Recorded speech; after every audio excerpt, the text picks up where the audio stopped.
Dios os bendiga a todos. En esta ocasión os traigo un vídeo súper interesante acerca de la ruta, los caminos que siguieron los gitanos desde el momento que salieron de la tierra de Israel, de la tierra del norte. Créame que no tiene desperdicio. Por favor, míralo hasta el final. Pero, por favor, si estás viendo este vídeo, suscríbete, danos un me gusta. Y si lo estás viendo en TikTok, para verlo completo necesitas ir a YouTube, al canal Televisión Amistad. Créeme que merece la pena que lo veas. Dios te bendiga. Muy bien, queridos amigos y hermanos, que Dios os bendiga a todos. En esta ocasión vamos a estar hablando sobre las rutas, los caminos que siguieron los gitanos desde el momento que salieron de la tierra de Israel, cuando eran las tribus perdidas de Israel, la casa de Israel que habitaba en el norte de Israel. Y observamos que en Segunda de Reyes capítulo 17 nos habla acerca del pecado de la casa de Israel, que también los cometió la casa de Judá. Y cuando la Biblia nos habla que Salmanasar, rey de Asiria, fue a la tierra del norte de Israel y se llevó cautivos a las tribus perdidas de Israel, las que quedaban. Los asirios eran muy crueles con aquellos que sometían a su reinado en las guerras.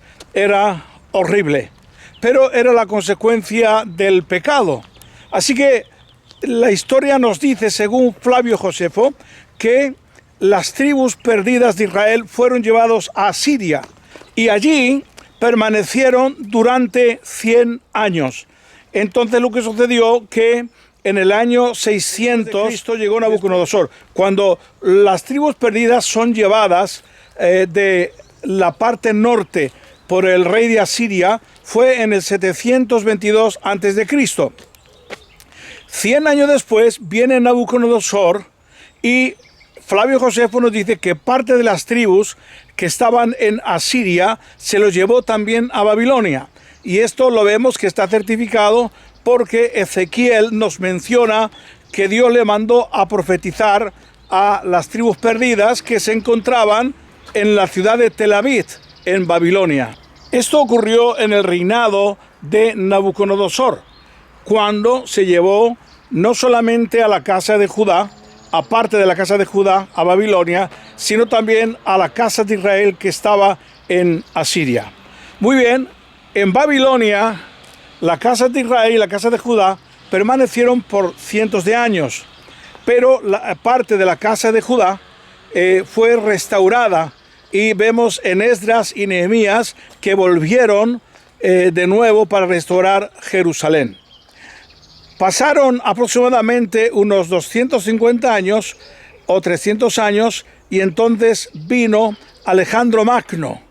Y Alejandro Magno, dice Flavio Josefo también, que se llevó a la casa de Judá a los judíos a luchar con él, les perdonó los impuestos y también aparte de la casa de Israel, los hebreos, las 10 tribus perdidas, se llevó partes.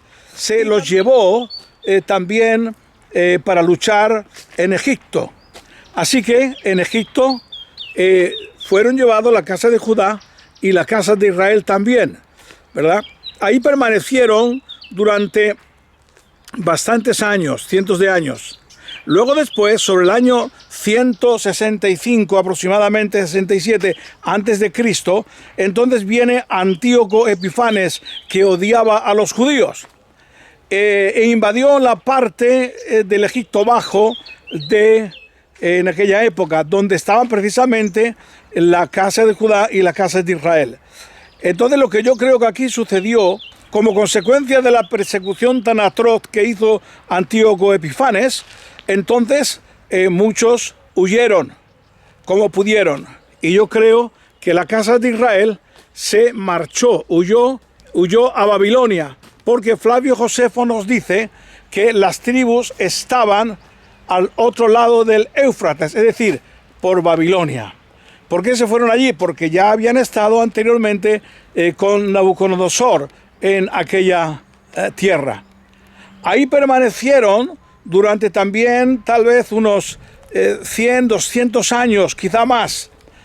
Entonces, cuando nos da este dato Flavio Josefo, que las tribus estaban al otro lado del Éufrates, es la última vez que se menciona a la casa de Israel.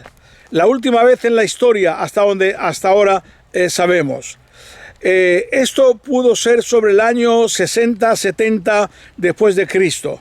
¿Qué es lo que sucedió en aquella época? ¿Por qué este silencio? Bueno, muy sencillo. Porque el Imperio Romano invadió Jerusalén, asesinó a 500.000 judíos y 100.000 se llevaron esclavos. Esta noticia llegó por todos los rincones y lo que sucede es que ya la casa de Israel estaban negando que eran hebreos judíos, como nos dice Flavio Josefo, que se cambiaron el nombre en varias ocasiones y una de ellas se llamaron Sidonios. El nombre Sidonio es porque en la tierra de Israel estaba Sidón. Y entonces era como para decir, no somos hebreos, nosotros somos de aquí, somos sidonios. Y entonces Flavio Josefo dice que estos, cuando querían, decían que eran judíos y cuando no, decían que eran hebreos. Así que ahí vemos. A partir de este momento, lo que yo creo que sucede, que debido a esa persecución del Imperio Romano, entonces es como que niegan su identidad. Ya venían haciéndolo hacía mucho tiempo. Aparte también que era como una maldición de Dios, que está en Deuteronomio capítulo 29, 18 al 20, era una maldición como consecuencia del pecado. Así que a partir de ahí es como que el nombre se entierra debajo de la tierra y después surgen de repente algunos que se llamaban sobre el año 200 melquisedianos, que supuestamente eran cristianos. Ahora, lo que yo creo que lo que sucede aquí es que del otro lado del Éufrates, como dice Flavio Josefo de Babilonia, lo que yo creo que sucede es que se vuelven a Egipto. La mayoría de ellos vuelve a Egipto y yo no creo que pasaran por la India. Es posible que algunos posteriormente, muchos años después, fueran camino a la India, pero yo creo que la mayoría se fueron a Egipto. Y especialmente el gitano español, que creo que somos los primitivos gitanos que llegamos a España, especialmente los del 9 de junio del 1447, que está registrado en los archivos de Barcelona, somos la tribu de Efraín, porque nosotros descendemos de los gitanos boevianos y de los egipcianos, ¿verdad? Somos de esa época. Así que bueno, después de Egipto, ¿qué es lo que sucede? Pues después de Egipto lo que sucede es que en el siglo VI llegan los musulmanes. Entonces los musulmanes persiguen a todo aquello que era contrario y sobre todo que eran judíos, ¿verdad? O hebreos.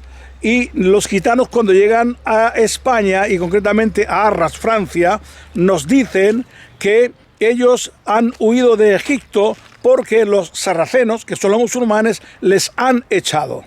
A partir de ahí, como el idioma que se hablaba era el griego, porque Egipto en aquella época, en el siglo VI, pertenecía al Imperio Bizantino, entonces lo que sucede es que se van a la otra parte del Imperio Bizantino, donde se hablaba el mismo idioma, que era pues Grecia, Turquía, toda esa parte del Imperio Bizantino. Ahí permanecieron también hasta el siglo IX, porque hay datos donde dicen que los gitanos ya estaban, los Antiganoi, estaban en el siglo VIII, en la otra parte del Imperio Bizantino. Cuando llegan los musulmanes después en el siglo IX, entonces comienzan a huir de nuevo y es cuando ya se esparcen de un extremo a otro de la tierra. Antes también habían estado ya por diferentes partes del mundo, pero es en este momento cuando hay una persecución y cuando llegan a Europa se dan cuenta que las persecuciones se recrudecen porque no es seguro que ellos son cristianos, entonces lo que ellos hacen, que aprovechando de que habían tenido un cristianismo un poco de aquella manera, que algunos lo llamaban que eran una secta por ser melquisedianos, entonces ellos hacen ver como que eran católicos y que estaban siendo peregrinos en favor de la fe cristiana. Lo que ellos querían es no ser perseguidos, porque habían caminado de un lugar a otro y no había manera. Entonces ellos se dieron cuenta que cuando ellos decían que eran cristianos y que eran peregrinos en favor de la fe cristiana, eso evitaba la persecución y en principio los recibieron bien por todos los lugares. Los gitanos se hicieron de riquezas, eso nos dice la historia, porque llevaban oro, tenían bestias, tenían animales, tenían utensilios, eran ricos. Pero llegado los reyes católicos, alguien aparte de ellos también estaba el sindicato de la Mesta, que era el sindicato ganadero, que van a los reyes católicos, a mi juicio, por la historia lo vemos, y le piden que vayan contra estos gitanos porque se habían apoderado de la industria del ganado. Esta era la realidad. Los gitanos fueron, en ese sentido, eran gente que tenían dinero. A partir de ahí lo que sucede es que se lanza una persecución realmente terrible. Los reyes católicos mandan que los tienen que expulsar de España, si no se van les tienen que cortar las orejas, tienen que ser condenados a las galeras. Posteriormente, desde Carlos I en adelante, se les prohíbe el idioma, se les prohíbe vestir las vestimentas que ellos tenían, y así sucesivamente hasta llegar a Carlos III, que Carlos III abolió la ley porque su hermanastro Alfonso VI pues, fue el que dictó el genocidio dirigido por el marqués de la Ensenada, ¿verdad? Y Carlos III entonces decide de reconocer a los gitanos como españoles, que hasta esa fecha no eran reconocidos. Permite a los niños que fueran al colegio, porque hasta esa fecha estaba prohibido. Así que cuando te dicen que los gitanos, ¿por qué no van al colegio? Diles que Carlos estaba prohibido, y hasta Carlos III, 1783, no se permitió.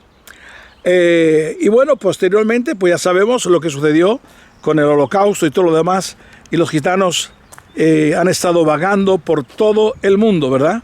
Esta es la situación que realmente hemos tenido y hemos vivido a lo largo de la historia. Espero que esto les haya ayudado para saber que los gitanos caminaron por todo el mundo entero. Que el Señor los bendiga.